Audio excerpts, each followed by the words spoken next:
Hola, mi nombre es Julio César Zamora Esquivel, soy doctor investigador, trabajo para Intel Labs México. Primero que nada, muchas gracias al doctor Jaime Ortegón por la invitación a esta presentación. Yo les voy a presentar un pequeño overview, un pequeño eh, eh, vistazo acerca de lo que son las Adaptive Activation Functions y espero que les sea de su agrado. Va a ser un tema un poco especializado en Deep Learning. En Machine Learning tenemos siempre los arquitectos de inteligencia artificial un gran problema, o bueno, entre tantos problemas que tenemos.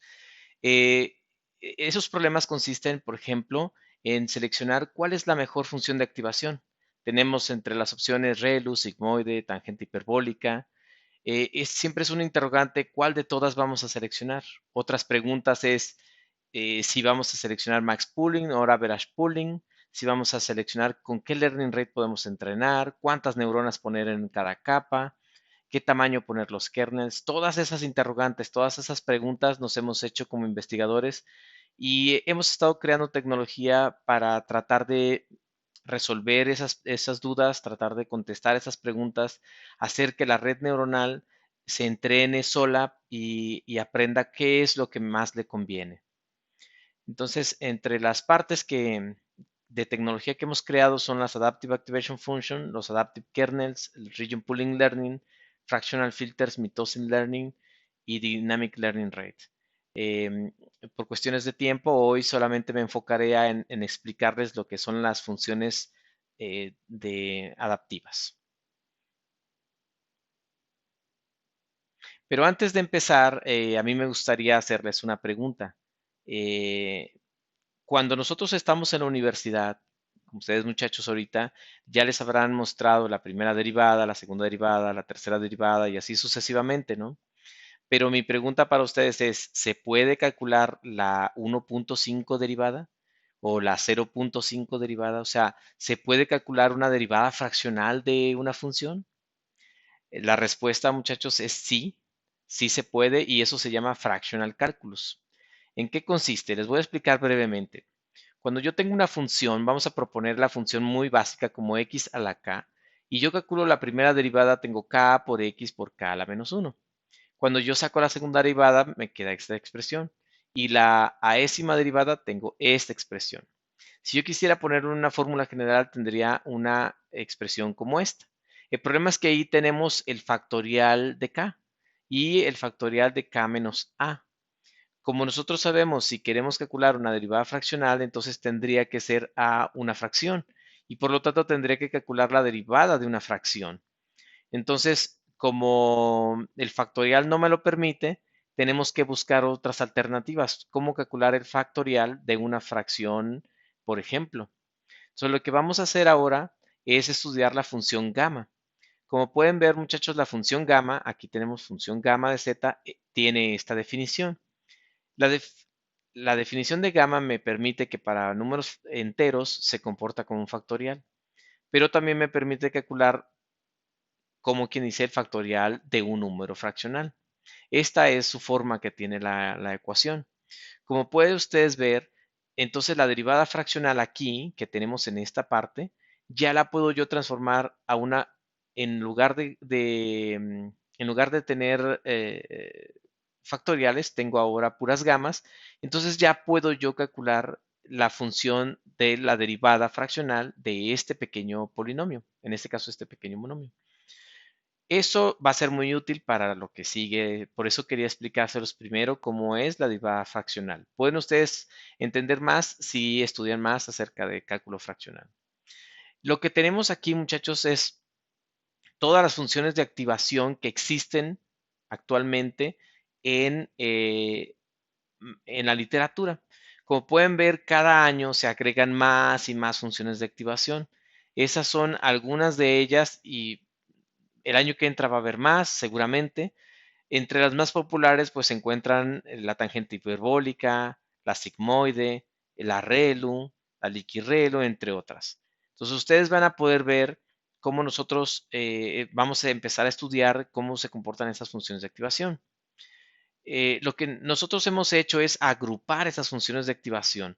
Por ejemplo, nos dimos cuenta que la ReLU y la STEP están conectadas por la derivada, así como está conectada la SOPLUS con la sigmoide y con una especie gaussiana aquí.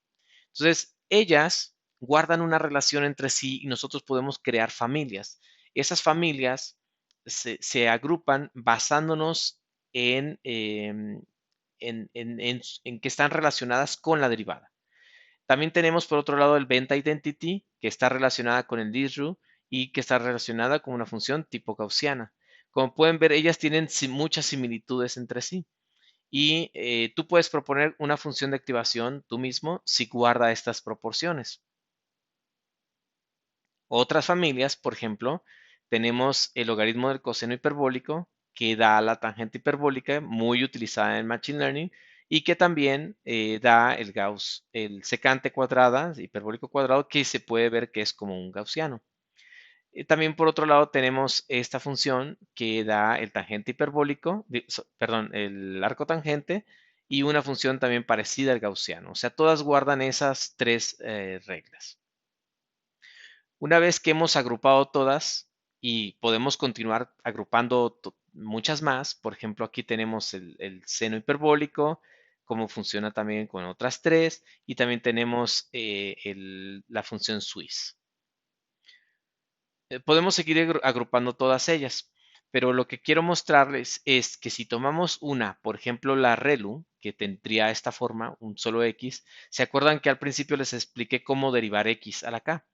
Entonces, en este caso, K vale un 1 y podemos sacar la derivada fácilmente y queda así la derivada fraccional. Entonces, como yo ya tengo la derivada fraccional, yo puedo generalizar mi ReLU ahora a una derivada fraccional del ReLU. Por lo tanto, podría decir que yo tengo mi función ReLU aquí y yo la voy moviendo conforme voy cambiando la función de derivación. Es decir, si yo no la derivo, estoy aquí. Si la derivo un poquito, estoy aquí. Si la derivo más, estoy aquí, hasta que llego a ser una función escalón. Entonces, yo pasé de una función ReLU a una función escalón cambiando el orden de derivación. Entonces, eso mismo podemos hacer con otras funciones. Por ejemplo, el SOFTplus. Si yo tengo SOFTplus y calculo su derivada fraccional, me va a dar una sigmoide. Entonces, yo puedo empezar con un SOFTplus, que es esta línea de acá, con la derivada cero, y después voy derivando un poquito más, hasta que llegue a la derivada 1 y obtengo un sigmoide. Pero si sigo derivando, obtengo una gaussiana. Es decir, he encontrado una función de generalización del SOFTplus que cuando la derivo obtengo la sigmoide y cuando la derivo más obtengo una función como gaussiana.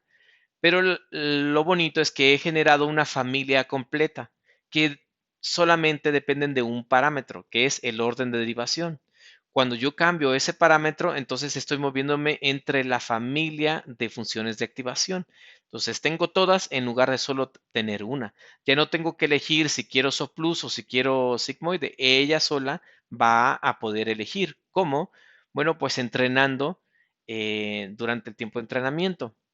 Por ejemplo, cuando yo tengo una función tangente hiperbólica, también esta la puedo generalizar de tangente hiperbólica a derivada de tangente hiperbólica.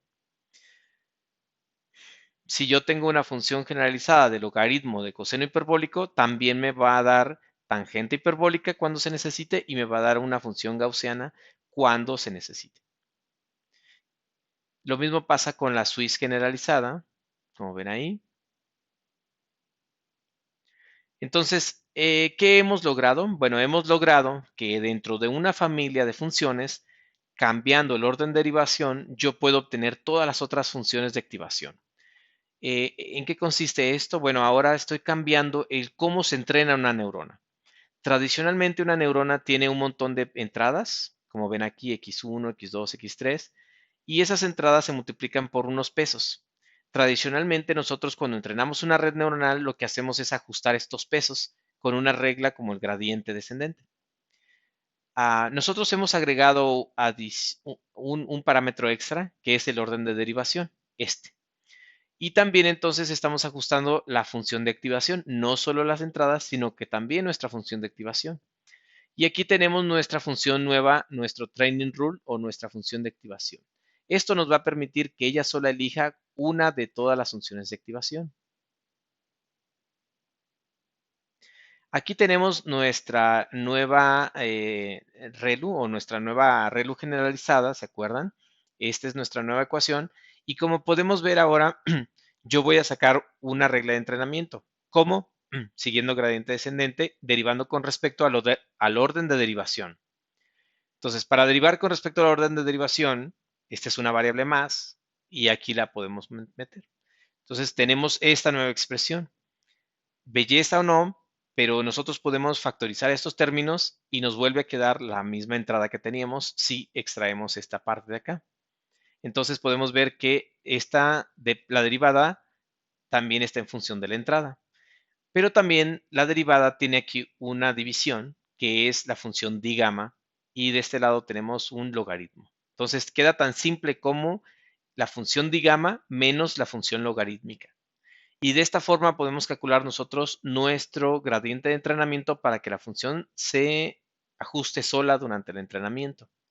En un ejemplo tipo Mickey Mouse, o sea, un ejemplo de juguete, hicimos esta clasificación de patrones que tradicionalmente hubiera quedado así, pero con nuestro método queda de esta forma, porque digamos que generaliza mejor.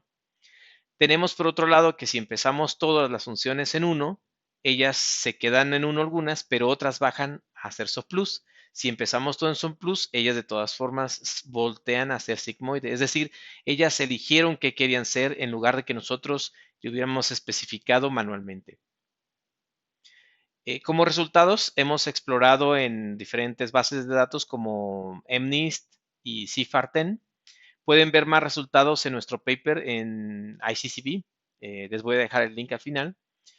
Aquí nosotros tenemos que con solamente 18 capas tenemos 95% de accuracy, mientras que 100 capas de ResNet tradicional logran 93%.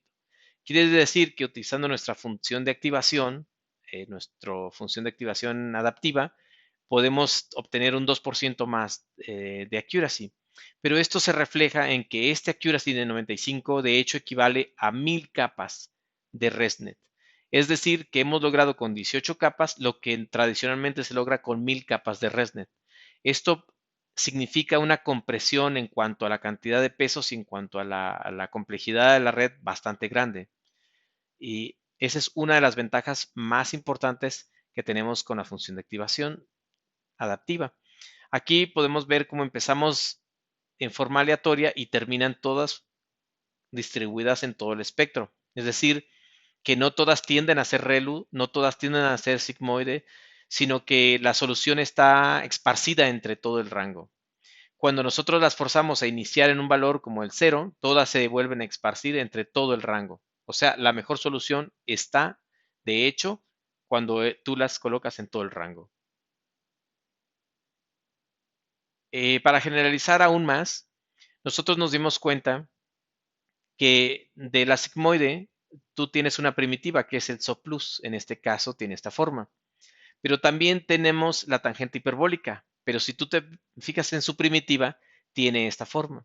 Las primitivas se ven muy comunes, se ven muy parecidas. De hecho, solamente cambian en un término, que es el exponencial que está aquí.